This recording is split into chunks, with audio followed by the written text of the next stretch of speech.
Before entering into the topic of this evening, I express my heartfelt thanks to those who are present here today and who have expressed the kindest sentiments for me. And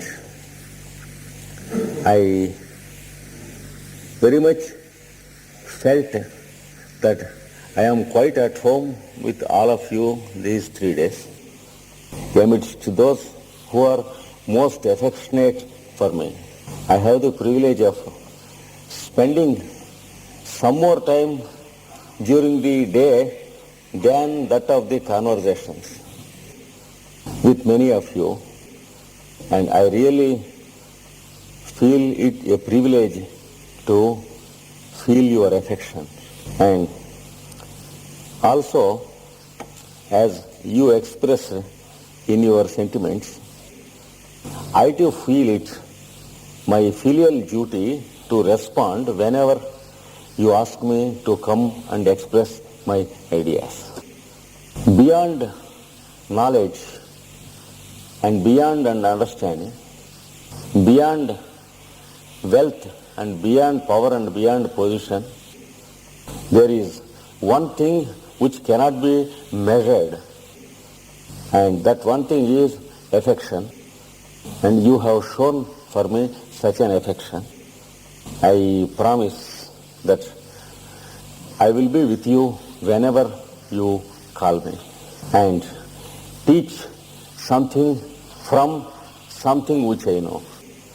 Now, about the topic of this evening, about the present world crisis, which I do not very much personally believe, and the transition period for the humanity, in which I very much believe. So, there are two aspects in today's speech. The first aspect in which I have no personal belief, in the second aspect in which I very much believe personally. In the change that is taking place in humanity today, I very much believe because it is quite evident, and that I too experience along with all of you and all others. And about the world crisis, it is something which is an expectation expected by some people. I join the other remaining number of people who do not expect it for my own reasons. For every statement there will be an argument in favor of it and against it also. And just as those who expect a world crisis have their own arguments, I too have my own arguments to believe that it is false. And in its positive sense, we can use the word crisis. For example, in the sense which the Tibetan used in his books. Many times he never used it in something horrible.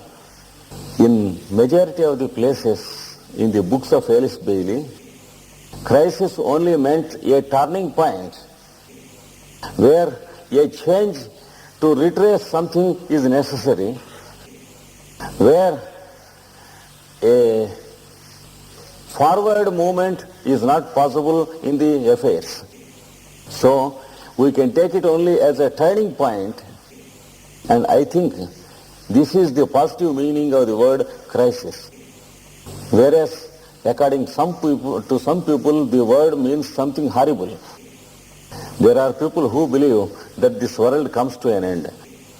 And in my childhood, that is about 45 years ago, I remember a group of religious people in India gathered together and decided that the world was going to end within a few weeks. And they made conferences warning people to take care and to take every step against such a crisis. Even at that age, I was wondering what mankind could do if at all such a crisis occurs. At that young age, my question was one: If at all the world was going to end, what is it that a human being can do? What care one should take? And towards what end these scholars are directing us?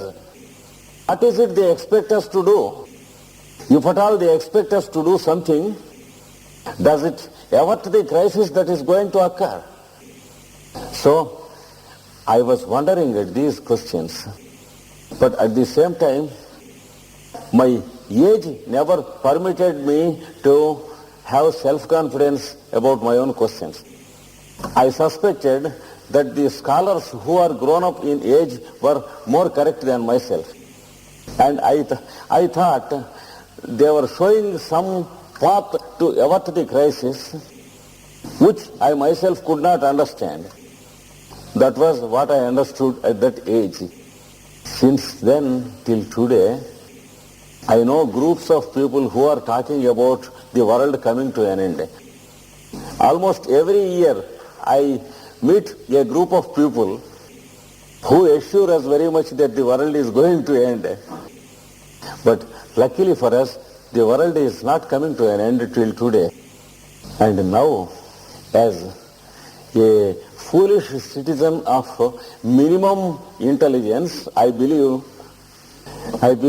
that the world is not going to end before we come to an end, because our span is too little when compared with the span of this earth globe. We can be at least that much positive and confident that the world is not going to end before we die. At least to believe that the world crisis will not be the cause of our death, then we are not worried. The cause of our death may be some disease, or old age, or some accident, but it is not the world crisis. Therefore, we are little bit more confident. That is how my little foolish brain thinks today. About 15 years ago, there were a group of renowned astrologers who technically and astrologically predicted the end of the world within 3 weeks. I think you all know. They predicted that the world will be in water, so that there will be once again a great deluge to this earth. And since we have Noah in this modern age, all of us will be helpless. They did not understand that there are companies who build steamers bigger than Noah's Ark. So those few astrologers, along with their close disciples, they went up the summit of the mountains in Italy, expecting that they should live when all the world goes into water. There was a question what they should take along with them. If it were to be food materials, it was not possible for them to take food sufficient for more than 1 or 2 months. And the maximum number of items they took was matchboxes, because it would be water deluge, and that the matchboxes manufactured in all countries will be drowned in water. So they went up the mountains with big bundles of matchboxes, only to return safe after a few weeks back home. This is not a story. This has actually happened. I think some of you know it. Many times in many countries this has happened. I think it happens for 2 reasons. One is the recollection of the story of Noah's Ark in the Old Testament, and also the same story being prevalent in all the world scriptures of all nations. This may be the one cause. Another cause may be hysterical. I think, I being a homeopath, I believe in mental symptoms, and I believe that this is a type of mental symptom to certain people. And These people have written volumes and volumes, and they have thrown upon the heads of people, and there is a big discussion about the matter for the past few decades. And if at all I came through some reliable books about the matter, there are only two books in which I believed.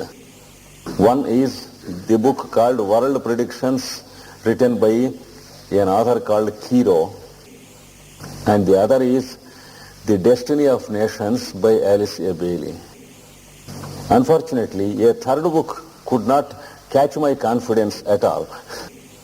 The first book was written in 1913, that is the World Predictions by Kiro, in which he predicted the First World War the very next year, that is 1914. He actually gave the date of the war also. And the First World War broke out exactly on the same date which he predicted, as a result of which the British Empire, which was having almost half of the globe in their hands, proscribed and banned that book. Instead of preventing humanity from war, they made an attempt to destroy that book. It is like shooting a gun against the sun to avoid sunlight. Because it is not because he predicted that the world war broke out, but it was because he could foresee what was going to happen. He was not the cause of the world war, but yet there was some foolish section among humanity who could proscribe that book. Once again the book has been published, but it was allowed to publish without dates and years.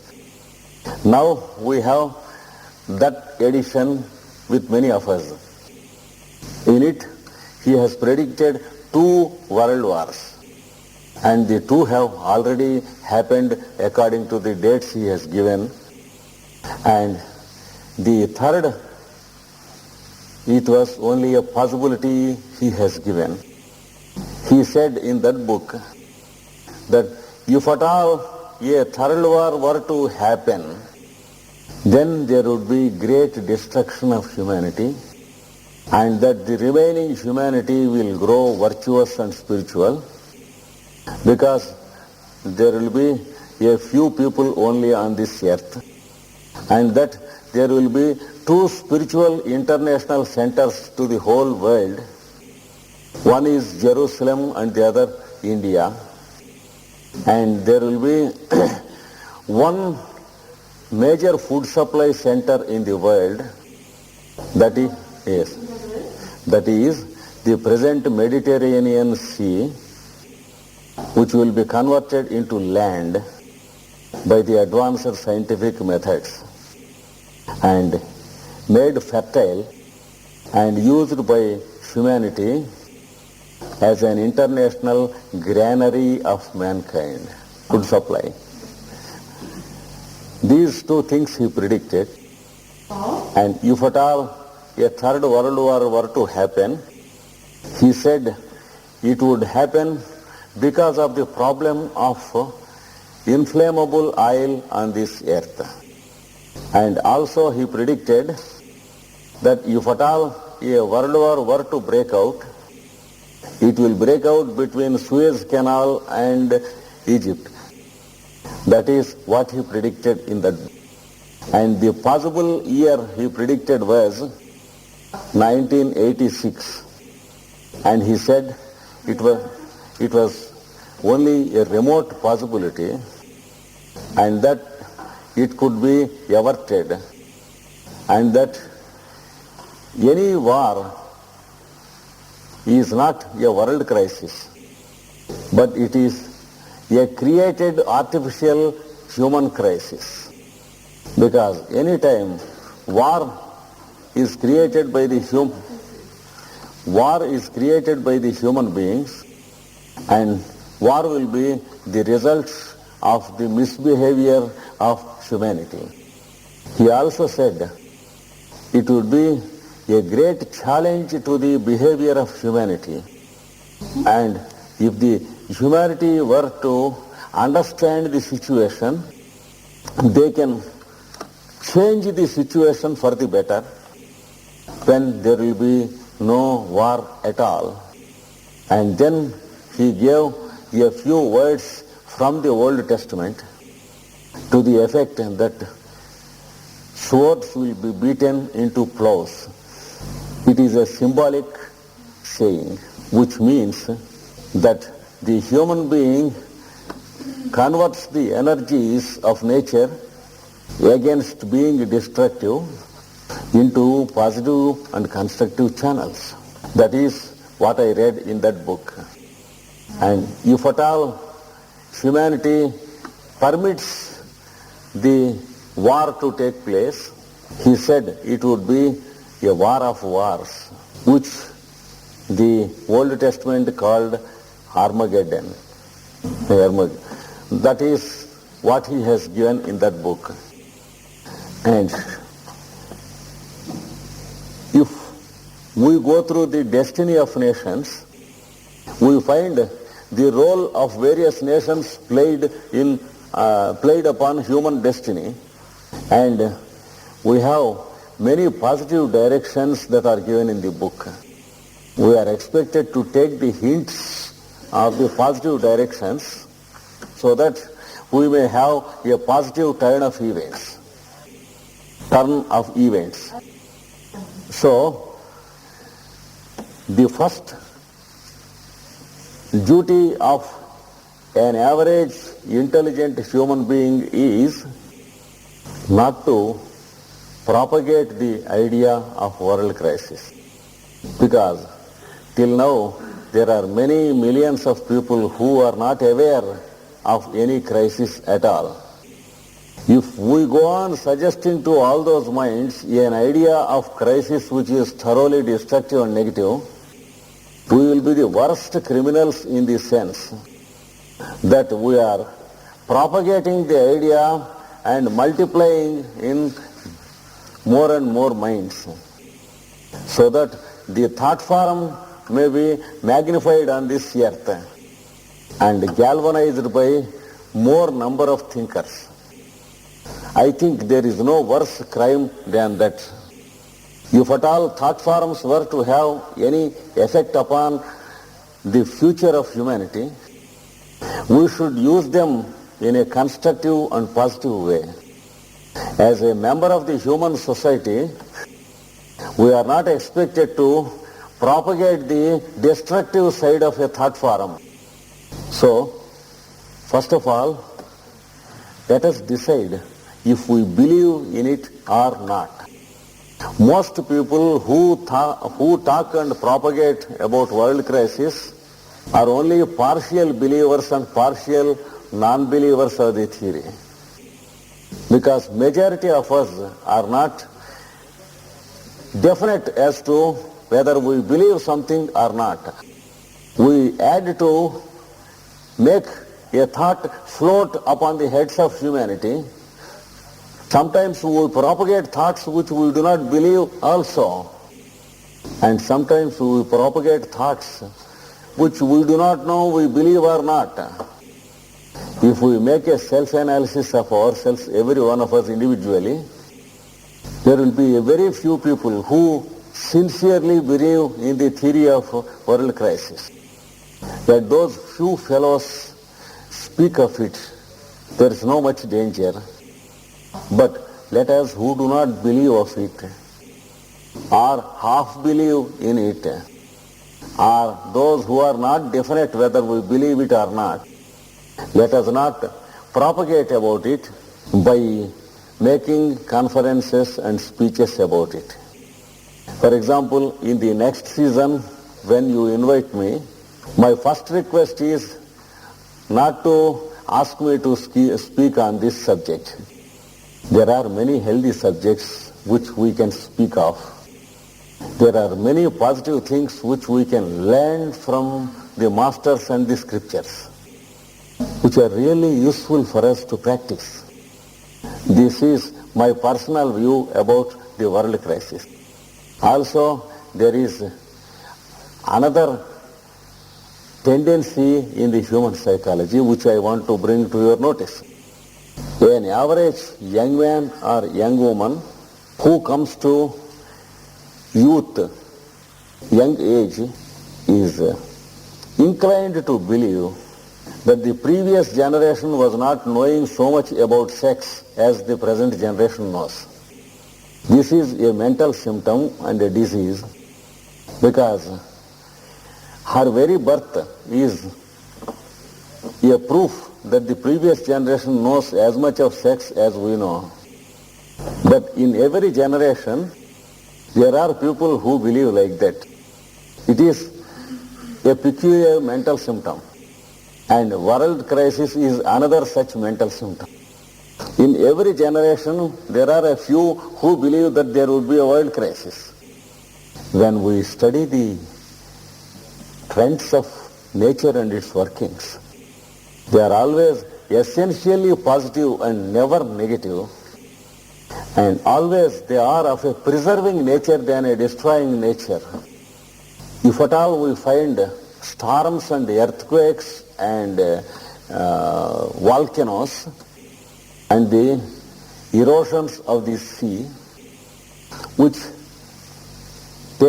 occur in nature without the intervention of the human fellow, they are only rare phenomena which do not occur when and as we call them. And also whenever they occur, there will be a cause. There are two types of causes for such natural phenomena to occur. One is periodical readjustment of the elements, which is quite natural and inevitable.